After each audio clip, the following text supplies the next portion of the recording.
मित्रों नमस्कार। मैं मनोज गुप्ता कानपुर से आपके सामने एक बार फिर से प्रस्तुत हूँ। यद्यपि मैं आना तो नहीं चाहता था, लेकिन कुछ मजबूरियाँ ऐसी हुई जिसकी वजह से मुझे आज आना पड़ा। और जैसा कि आप देख रहे हैं, देश का माहौल ख़राब, स्थितियाँ अनुकूल नहीं हैं, बहुत ही प्रतिकूलता का मौसम है। हर तरफ जिधर देखो उधर कुछ ना कुछ परेशानी हो रही है। रोज़ सुबह जब फेसबुक खोलो तो कुछ ना कुछ ऐसी अप्रत्याशित खबर मिल जाती है जिससे मन न केवल द्रवित हो जाता है बल्कि मन घबरा भी जाता है। ऐसे में कुछ भी करने का मन नहीं करता। कुछ सरकारी मजबूरियां होती हैं तो वो काम तो करने ही पड़ते हैं, बल्कि और भी कुछ भी करने का मन नहीं करता। रचना धर्मिता भी बाधित हो जाती है, कुछ लिखना वो भी प्रभावित होता है। लेकिन ऐसे समय में जब हम सकारात्मकता के पीछे भागते हैं और हमें सकारात्मक मूड नहीं मिलता, हम हर तरफ नेगेटिविटी सोचते रहते हैं, नकारात्मकता के दंगल में फंसते चले जाते हैं, तो ऐसे समय में हमें ज़रूरी होता है कि हम सकारात्मक सोचें।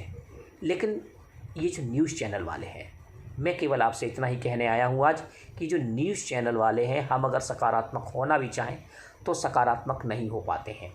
वो पेशेंट्स की खबर, वो अस्पतालों के भीड़ की खबर इतने जोश के साथ बताते हैं जैसे वो इनकलाब जिंदाबाद के नारे लगा रहे हैं। वो इस तरीके से प्रस्तुत करते, अस्पताल के बाहर भारी भीड़, मरीज़ रोते। उन्हें ज़िंदगी से कोई लेना, उन्हें केवल अपनी टीआरपी चाहिए। उन्हें केवल अपनी टीआरपी बढ़ाने से मतलब है। आप रोज़ 3 लाख केस दिखा रहे हो, आज 3,35,000 केस आए। ठीक है, 3,35,000 केस आए। केस का मतलब ये नहीं होता मरीज आए। 3,35,000 में 3,30,000 ही ऐसे होंगे जो हॉस्पिटलाइज होने लायक होंगे। जिस दिन 3,35,000 केस आए हैं, मैं आपको बता दूं, उसी दिन 1,94,000 ठीक भी हुए हैं। कभी इस तरीके से नहीं बोलेंगे आज एक सुखद खबर है कि आज 1,94,000 पेशेंट ठीक हुए। तो इस तरीके की नकारात्मकता से हमें बचना है। हम केवल आपको एक हमारे छोटे से माध्यम के द्वारा, हम ये दिव्यांगम चैनल है, हमारा छोटा सा माध्यम, जिसके माध्यम से हम अपनी बात आप तक पहुंचा सकते हैं। इस माध्यम से हम केवल आपसे यही कहना चाहते हैं कि फ़िलहाल आप अपनी सकारात्मकता को बनाए रखने के लिए इन न्यूज़ चैनल से तो बिल्कुल ही दूर रहें। मैंने कई ट्वीट ऐसे किए हैं जिसमें मैंने अपनी बात को कहा है। हमने कि तुम लोग हमेशा केवल आलोचना दिखाते हो। माना कि शासन तंत्र फेल हुआ है, इतनी बड़ी व्यवस्थाएं हैं, भारत 140 करोड़ लोगों का समूह है, 140 करोड़ जनसंख्या वाला देश है, और इतने बड़े देश में समस्याएं आना बहुत लाजमी हो ही सकता है।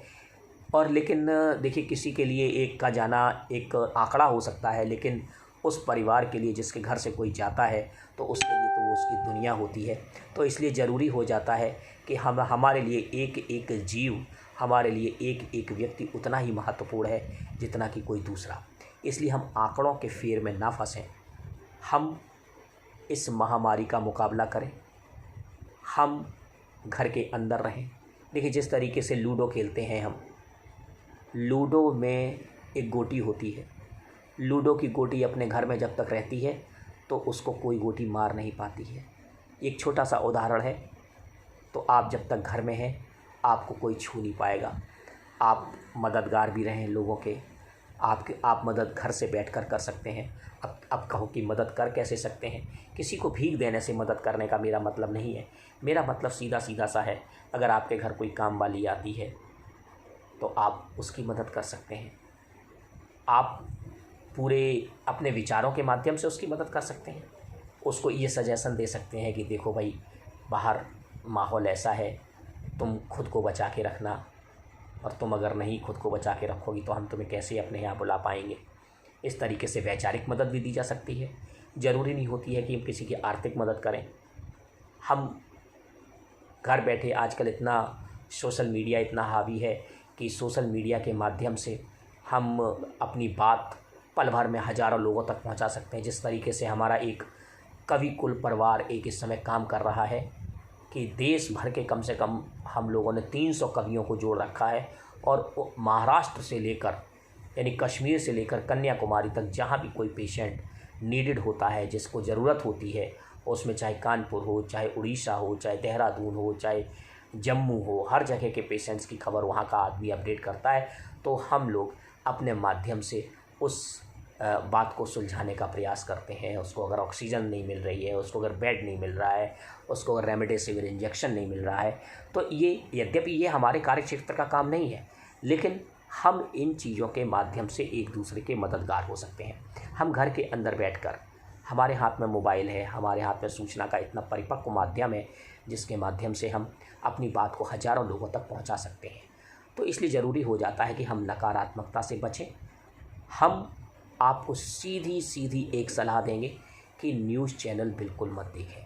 आप सुबह अखबार पढ़ लीजिए, अखबार में समाज, कम से कम अखबार में केवल सूचना होगी और ये फालतू का चिल्लाने वाला नहीं होगा। पता चला, मैं किसी व्यक्ति विशेष का नाम नहीं लेना चाहता, कि चैनल पे आएंगी, इतनी ज़ोर से चिल्लाएंगी कि जैसे लगेगा कि आज देश आज़ाद हो गया है। अरे आप अस्पताल के बाहर की भीड़ दिखाकर क्या दिखाना चाहते हो? आपने कभी और किसी समय पे अस्पताल के बाहर की भीड़ दिखाई? अस्पताल है तो उसके बाहर भीड़ ही लगेगी, वहाँ पे तीमारदार मरीज ही होंगे, वहाँ पर कोई सुखी व्यक्ति अस्पताल के बाहर नहीं पहुँचता। भगवान न करे किसी को अस्पताल के चक्कर लगाने पड़े। अस्पताल पहुँचने वाला हर व्यक्ति दुखी होता, वो कोई सिनेमा थिएटर नहीं है जहाँ पे लोग एंजॉय करने जाते हैं। अस्पताल में रोते बिलखते ही लोग मिलेंगे आपको, और आप वहाँ पर अपना कैमरा लेकर अपनी स्टोरी बना रहे हो, केवल अपनी टीआरपी बढ़ाने के लिए, केवल अपने दर्शकों की संख्या बढ़ाने के लिए। आप इसमें भी अपना सौदा कर रहे हो।